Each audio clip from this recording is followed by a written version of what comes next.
మధు టీవీకి స్వాగతం. టాలీవుడ్ ప్రముఖ కొరియోగ్రాఫర్ జానీ మాస్టర్ ఎట్టకేలకు అరెస్ట్ అయ్యారు. గోవాలో ఆయన అరెస్ట్ అయినట్లు తెలుస్తుంది.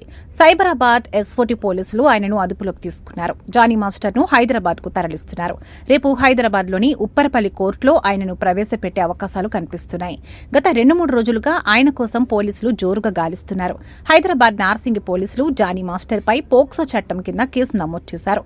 జానీ మాస్టర్ ను అరెస్టు చేసేందుకు పోలీసులు ప్రత్యేక బృందాలు రంగంలోకి దిగారు. 4 ప్రత్యేక బృందాలుగా జానీ మాస్టర్ కోసం తీవ్రంగా గాలింపు చర్యలు చేపట్టారు. నార్త్ ఇండియాలో ఉన్నట్లు సమాచారం రావడంతో అక్కడకు కూడా పోలీసులు వెళ్లారు.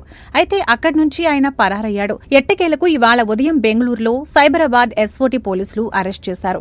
మైనర్ గా ఉన్న డాన్సర్ పై జానీ మాస్టర్ లైంగిక దాడికి పాల్పడినట్లు ఆయనపై కేసు నమోదైంది.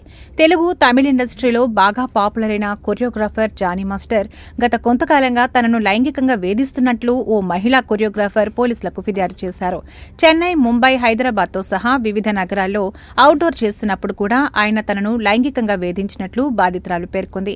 అలాగే నార్సింగ్లోని తన నివాసంలో కూడా జానీ తనపై అనేకసార్లు లైంగిక దాడికి పాల్పడినట్లు ఆమె తన ఫిర్యాదులో తెలిపారు. అయితే జానీ మాస్టర్పై గతంలో కూడా కేసులు నమోదయ్యాయి. 2015లో ఓ కాలేజీలో మహిళపై దాడి కేసులో, 2019లో మేడ్చల్లోని స్థానిక కోర్టు జానీ మాస్టర్కు 6 నెలల జైలు శిక్ష విధించింది. ఇటీవల ఆయన రాజకీయాల్లో కూడా చేరారు. పవన్ కళ్యాణ్ స్థాపించిన పార్టీ జనసేన తరపున ఎన్నికల్లో ప్రచారం కూడా చేశాడు. అయితే అత్యాచారం ఆరోపణలు రావడంతో జానీ మాస్టర్ పై అటు జనసేన పార్టీ కూడా సీరియస్ అయింది. ఆయన పార్టీ కార్యకలాపాలకు దూరంగా ఉండాలని ఓ లెటర్ కూడా రిలీజ్ చేసింది.